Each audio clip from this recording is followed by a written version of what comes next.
अगर योगी आदित्यनाथ अपनी मर्जी का कपड़ा पहन सकता है तो एक लड़की हिजाब अपनी मर्जी से क्यों नहीं लगा सकती है? इस देश में इस बात का बहस छिड़ सकता है कि लड़कियों को अगर छोटे कपड़े पहनने की आज़ादी दी गई तो उसको बुर्का पहनने की आज़ादी क्यों छीनी जा रही है? एक आतंकवादी का रिश्ता हमसे है और देश का मुख्यमंत्री और प्रधानमंत्री और गृह मंत्री को ये बात पता है, तो ये बड़ी बेशर्मी की बात है कि उसने हमारे पर मुकदमा नहीं किया।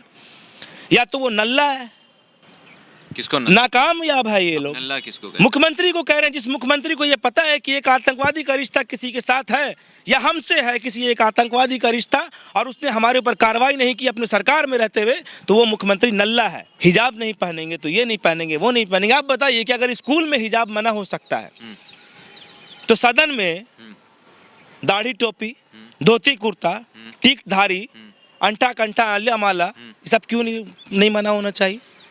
स्कूल के अंदर अगर दलील है कि एक यूनिफॉर्म के अंदर कोई भेदभाव लोगों में ना दिखे तो पूरे देश में ना दिखे। क्यों एक मुख्यमंत्री पंडित टीका और भगवा कपड़ा पहन के हमसे अलग दिखेगा? कोई राजनीतिक शास्त्र क्रमपाक नहीं है। सब धर्म को मिला के चलने के लिए एक जो सिस्टम बनाया गया उसका नाम है संविधान। अगर आपको अपने वतन से हमदर्दी नहीं तो आपको अपने मजहब से हमदर्दी नहीं है। तो ये उन बेवकूफ़ों को जाकर पहले समझाइए जो। बैक न्यूज में आपका स्वागत है। मैं हूं अमान। संविधान नहीं, कुरान का फैसला सर्वोच्च है।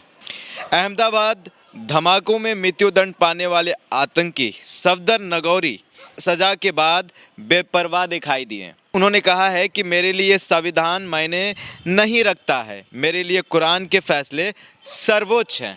इस मुद्दे पर बात करने के लिए हमारे साथ जन अधिकार पार्टी के प्रवक्ता सहान परवेज जी हैं। देखिए, कोई भी व्यक्ति अगर इस तरह की बात करता है तो वो गलत कह रहा है कि कुरान और धर्म जी हमारा निजी आस्था हो सकता है जी, और वो व्यक्ति को निश्चित रूप से ये नहीं पता होगा कि कुरान का मतलब क्या है जी। कुरान के अंदर एक टेररिस्ट अगर ये दलील दे रहा हो जी। जो जिसको सज़ा हो गया हो मासूमों की जान लेने के लिए, आपको ये समझना पड़ेगा कि कुरान और इस्लाम जो हमारा मज़हब है वो ये सिखाता है कि कुछ ऐसे लोग हैं जो हश्र के मैदान में भी बख्शे नहीं जाएंगे।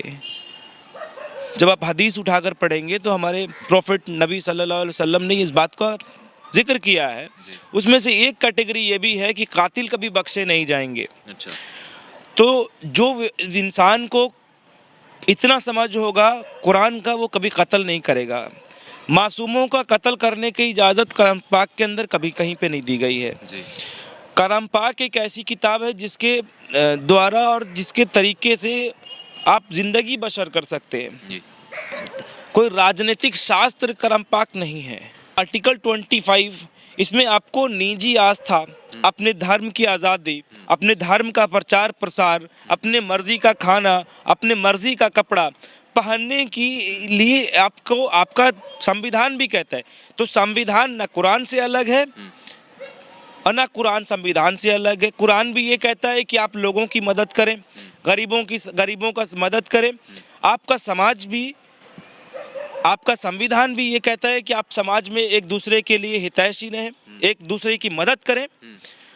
तो जिस प्रकार से ये मैनिपुलेशन राजनीति में चल रही है धर्म के नाम पर, धर्म और राजनीति इन दोनों को एक साथ लाकर आज खड़ा करने की कोशिश हो रही है। उसमें कुछ इस पक्ष के भी लोग हैं, कई इस पक्ष के भी लोग हैं। आज देश कंगाल होने की कगार पर खड़ा हो गया है। देश की अर्थव्यवस्था डूबती चली जा रही है। देश के अंदर हर बड़े इंस्टीट्यूट बेचे जा रहे हैं। देश के अंदर बेरोजगारी बढ़ती चली जा रही है। देश के अंदर महंगाई बढ़ती चली जा रही है। सवाल चर्चा उस पर ना हो, उसके लिए बीजेपी के कई लीडर, जैसे यूपी में मुख्यमंत्री आदित्यनाथ जी, वो मंच से एक मुख्यमंत्री ये कहता है कि ये इलेक्शन 80 वर्सेस 20 का हो रहा है। तो इसका मतलब आप समझ लीजिए कि आप धर्म के और राजनीति को कितना पास लाकर खड़ा करना चाहते हैं। आप राजनीति को धर्म के चश्मों से देखना चाहते हैं। किस नजरिए से वो 80 और 20 को देखते हैं? देखिए, 80 और 20 कभी भारत में है ही नहीं। ये भारत सबका है, ये भारत एक है, और यही संविधान कहता है कि ये भारत सबका है, ये भारत एक भारत है। और ना इस भारत के अंदर किसी धर्म के भेदभाव की बात होगी, चाहे वो आदित्यनाथ करें या फिर ये अहमदाबाद ब्लास्ट के आरोपी ये करें। इस्लाम को बदनाम करने का एक कोशिश किया जा रहा है, मुसलमानों को बदनाम करने का एक कोशिश किया जा रहा है। इस तरह का गलत स्टेटमेंट सामने लाकर एक मुसलमान के द्वारा देने के बाद इससे क्या रिएक्शन होगा आम लोगों के ऊपर, नॉन मुस्लिम्स के ऊपर, और मुसलमानों से नफरत पैदा होगी। और यही चाहता है कहीं ना कहीं आज एक बड़ा विचारधारा जो आज सत्ता के करीब है देश में, कि एक बड़ी आबादी जो है वो धार्मिक आधार पर अलग हो जाए, देश के अंदर धार्मिक नफरतें बढ़े। तो ये उन्हीं में से एक एजेंट है उसका, जो इस तरह की बात कर रहा है और जो कलाम पाक को नहीं समझ रहा है। अगर कलाम पाक को इसने समझा होता तो मैं हक दावे के साथ ये बात कह रहा हूँ कि किसी भी एक लाइन उठाकर कोई कलाम पाक के अंदर से दिखा दे कि जिसमें किसी का कत्ल आम करना जायज़ ठहराया गया है, किसी इंसान का कत्ल करना जायज़ ठहराया गया हो, तो आप कहीं पे उससे हमें लाकर दिखा दें। इस्लाम के अंदर हमारे हुजूर सल्लल्लाहु अलैहि वसल्लम ने इस बात को कहा कि कुछ ऐसे लोग होंगे जो बख्शे नहीं जाएंगे, कभी बख्शे नहीं जाएंगे। उनमें से एक लोग ऐसे होंगे जो कत्लेआम करके आए होंगे। तो कत्ल करने वाले लोगों को जब इस्लाम के अंदर इतनी कड़ी बात कह दी गई और इतना कड़ा सजा दिया गया, तो आप समझिए कि इस तरह के लोगों को उत्पत्ति कहाँ से हुआ। ये निश्चित रूप से ये लोग कुरान को नहीं पढ़े हैं, या उनको मतलब समझ में नहीं आया है। कुरान तहजीब सिखाया है, कुरान हुजूर सल्लल्लाहु अलैहि वसल्लम के तरीके सिखाए गए। आपका ज़िंदगी कैसे कटे, आपका अपने माँ के साथ कैसा रवैया हो, आपके अपने पड़ोसी के साथ कैसा रवैया हो, आपका गरीबों के साथ कैसा रवैया हो, आपका मजबूरों के साथ कैसा रवैया है ना। वो तो देश और संविधान में क्या अंतर है, ये बात देश की हो रही है कि देश मैंने कहा चलने की बात कि मैंने कहा कि कुरान एक निजी धर्म, एक निजी आस्था है। हाँ। और आप अपने धर्म को कैसे फॉलो करें उसके लिए एक ग्रंथ है जिसका नाम कुरान है। तो और भी धार्मिक ग्रंथ अलग अलग धर्म के होते हैं, हर धर्म के लोग होते हैं, हर धर्म के लोग होते हैं। वो लोग कुछ लोग कुरान को मानते हैं, कुछ लोग गीता को मानते हैं। कोई कहे गीता से चलेगा, तो ये सही है क्या? मैंने बोला ये चलने की बात ही नहीं हो रही है ना। मैंने तो कहा ये मैनिपुलेशन हो रहा है। जब संविधान आपको आर्टिकल 25 दे रखा है, आर्टिकल 25 जब संविधान का आप पढ़ेंगे तो उसमें आपको बोला गया है कि आपको अपने धर्म को प्रचार करने की आज़ादी है, आपको अपने धर्म को मानने की आज़ादी है, आपको अपने धर्म को बढ़ाने की आज़ादी है, अपनी मर्जी का खाने का आज़ादी है, मर्जी का पहनने का आज़ादी है। तो ये कहाँ से कॉन्फ्लिक्ट पैदा हो रहा है? इसमें कोई भी धर्म आ जाता है ना। तो सब धर्म को मिला के चलने के लिए एक जो सिस्टम बनाया गया उसका नाम है संविधान।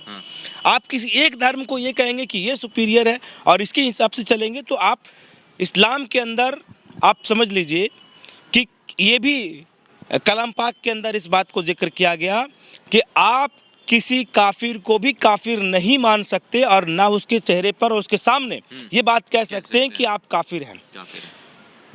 ये उसका मामला है और ऊपर वाले का मामला है। आप किसी को गलत नहीं ठहरा सकते, आप किसी को नीचा नहीं देख सकते, आप किसी को नीचा नहीं दिखा सकते। तो कौन होते हैं ये लोग जो कुरान को मैनिपुलेट कर रहे हैं?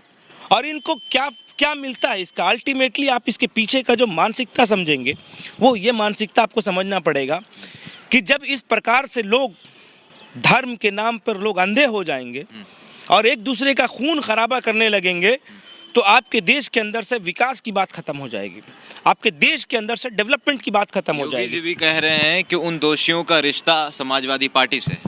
अब किस पार्टी से? आप सरकार में थे तो क्यों नहीं एक्शन लिया? आप तो सरकार में थे ना। ये जिम्मेदारी विपक्ष की तो नहीं होती है। अगर आपको पता है आप मुख्यमंत्री हैं, और ऐसे मुख्यमंत्री को तो शर्म आना चाहिए कि एक आतंकवादी जिसको पता है कि उसका रिश्ता किसी है, हमसे है जी। एक आतंकवादी का रिश्ता हमसे है और देश का मुख्यमंत्री और प्रधानमंत्री और गृह मंत्री को ये बात पता है, तो ये बड़ी बेशर्मी की बात है कि उसने हमारे पर मुकदमा नहीं किया। या तो वो नल्ला है, किसको नाकामयाब है ये लोग। नल्ला किसको? मुख्यमंत्री को कह रहे हैं, जिस मुख्यमंत्री को ये पता है कि एक आतंकवादी का रिश्ता किसी के साथ है या हमसे है किसी एक आतंकवादी का रिश्ता, और उसने हमारे ऊपर कार्रवाई नहीं की अपने सरकार में रहते हुए, तो वो मुख्यमंत्री नल्ला है। चलिए एक आखिरी सवाल आपसे करेंगे। आप आर्टिकल 25 की बात कर रहे थे कि उसमें अपने निजी आस्था की बात कर रहे थे कि लोग अपने हिसाब से उनका जो जिस धर्म में रहते हैं वो आर्टिकल 25 इजाज़त देता है कि वो अपने हिसाब से खा सकते हैं, पी सकते हैं, पहन सकते हैं। पहनने की जब बात कर रहे हैं तो आप समझ सकते हैं कि हम हिजाब की बात कर रहे हैं। कर्नाटक का मामला आपको मालूम होगा कि बच्चियों को स्कूल में हिजाब पहनकर जाने के लिए मना किया जा रहा है। ये लोग हिजाब कब से पहन रहे हैं? आपको इतिहास पता है हिजाब का? क्या है इतिहास? भारत में हिजाब कब से आया? जब से लोग पहन रहे हैं, जब से इस्लाम आया, हिजाब आया। वो ये मामला आज इतने पुराने सालों के बाद क्यों उठ रहा है और क्यों आ रहा है? आपको समझ में आना चाहिए कि देश के अंदर चुनाव का माहौल है जी। और जो सत्ता के करीब जो विचारधारा है वो चाहती है कि हिंदू मुसलमान और धर्म के नाम पे लोग आपस में उलझ के रह जाए। हिजाब नहीं पहनेंगे तो ये नहीं पहनेंगे, वो नहीं पहनेंगे। आप बताइए कि अगर स्कूल में हिजाब मना हो सकता है तो सदन में दाढ़ी टोपी, धोती कुर्ता, टीक धारी, अंटा कंटा आलिया माला, ये सब क्यों नहीं मना होना चाहिए? स्कूल के अंदर अगर दलील है कि एक यूनिफॉर्म के अंदर कोई भेदभाव लोगों में ना दिखे तो पूरे देश में ना दिखे। क्यों एक मुख्यमंत्री पंडित टीका और भगवा कपड़ा पहन के हमसे अलग दिखेगा? तो वहाँ पे भी फीलिंग्स आएगी ना। कहते हैं कि स्कूल की बात अलग है और विधानसभा की बात अलग अरे है। कोई बात अलग नहीं, क्यों विधानसभा में दूसरे लोगों की आस्था नहीं है? जिस तरह से एक स्कूल न्यूट्रल प्लेटफॉर्म है, सरकार का कोई धर्म नहीं होता। सरकार में अगर कोई धर्म में बैठा, सरकार में अगर कोई मुख्यमंत्री बैठा हुआ अगर किसी धर्म की प्रचार कर रहा हो सरकारी पैसे से, वो गलत है। ये संविधान कहता है इस बात को कि सरकार का कोई धर्म नहीं होता है, सरकार सभी धर्मों का होता है और इसी के लिए संविधान बनाया गया है। संविधान यही कहता है कि संविधान के अंदर किसी भी धर्म को विशेष लाभ और विशेष हानि नहीं हो सकती। स्पेशल कैटेगराइजेशन धर्म के आधार पर देश के अंदर नहीं है। आप किसी भी धर्म के हों, कहीं से हों, अगर आप हिंदुस्तान से हैं और किसी भी धर्म से हों, कहीं से हों, किसी राज्य से, किसी प्रांत से हो, तो आप हम बराबर हैं। यही तो संविधान है। जन अधिकार पार्टी इनका समर्थन करती है हिजाब के मामले में। भाई हिजाब का मामला उठाया गया है जबरदस्ती। आप क्या चाहते हैं? अरे भाई किसको आजादी नहीं है? अगर योगी आदित्यनाथ अपनी मर्जी का कपड़ा पहन सकता है तो एक लड़की हिजाब अपनी मर्जी से क्यों नहीं लगा सकती है? इस देश में इस बात का बहस छिड़ सकता है कि लड़कियों को अगर छोटे कपड़े पहनने की आज़ादी दी गई तो उसको बुर्का पहनने की आज़ादी क्यों छीनी जा रही है? ये कोई बहस ही नहीं है। ये बहस है देश को भटकाने का, देश को गुमराह करने का। आज आप टॉपिक से बहस अलग हटकर हमसे सवाल पूछ रहे। आज पूछिए ना कि कितने लोग बेरोजगार हुए, आप पूछिए ना कितने लोगों की जान चली गई अस्पताल की लापरवाही से। आप पूछिए ना कि स्वास्थ्य व्यवस्था क्या है। आज जब बीमार पड़ेंगे तो कौन से हॉस्पिटल में जाएंगे? आज आप पूछिए ना, बिहार में खड़े हैं मुख्यमंत्री को आंख का इलाज कराना पड़ता है दिल्ली जाकर, बिहार के अंदर उनका आंख का इलाज नहीं हो पाता है। देश खतरे में, ऐसा कहते हैं। निश्चित रूप से देश खतरे में है ना। ये तो देश यही खतरे में है ना। देश क्या है? हिजाब से खतरे में। अरे देश हिजाब से खतरे में नहीं है जनाब। कहते हैं देश खतरे में इसलिए है क्योंकि आपकी रोजगार चली गई। देश खतरे में इसलिए है क्योंकि आपका इलाज नहीं हो पाएगा। देश खतरे इसलिए में है कि यहाँ पर एक एक चीजें बेच दी गई उद्योगपतियों को। आपके पास रोजगार नहीं है, खाने को रोटी नहीं है। आपने देखा अगर माफियाओं का विरोध करने पर लोगों को नंगा कर महिलाओं को पीटा जा रहा है और कोई बोलने वाला नहीं है, देश खतरे इसमें है। अगर आपने देखा दरभंगा के अंदर कि माफियाओं का विरोध करने पर गर्भवती महिला को जिंदा जला दिया गया, देश खतरा यहाँ पर है। आप देश खतरा में हिंदू और मुसलमान की वजह से नहीं हो सकता है। देश खतरा में हो सकता है स्वास्थ्य व्यवस्था को लेकर, स्कूल को लेकर, कॉलेज को लेकर, रोजगार को लेकर। और देश खतरा में सच में है क्योंकि यहाँ रोजगार नहीं है, यहाँ स्वास्थ्य व्यवस्था नहीं है, यहाँ स्कूल नहीं है। और इन मुद्दों से भटकाने के लिए आपको लड़ाई जा रही है हिजाब के नाम पे। आपको लड़ाई जा रही है कि टिक नहीं रखेंगे। आपको लड़ाई जा रही है कि कोई मंदिर में पूजा नहीं करेगा, कोई कहेगा मंदिर में वो आ जाएगा तो गंगा जल से मंदिर धोया जाएगा, किसी का धर्म खराब है। इन बातों में मत उलझो। ये देश सबका है, ये विविधताओं का देश है, विविधता में एकता वाला देश है। आप इस बात को मत भूलिए कि भारत अनेकताओं में एकता, संस्कृति परंपराओं का देश है और भारत का संविधान सर्वोच्च है और वो इस बात की इजाज़त देता है कि देश से बड़ा कोई और धर्म नहीं है। देश बड़ा है, धर्म नहीं। निश्चित रूप से। और इस्लाम के अंदर इस बात की बहुत मजबूती से इस बात को रखा गया कि अगर आपको अपने वतन से हमदर्दी नहीं तो आपको अपने मज़हब से हमदर्दी नहीं है।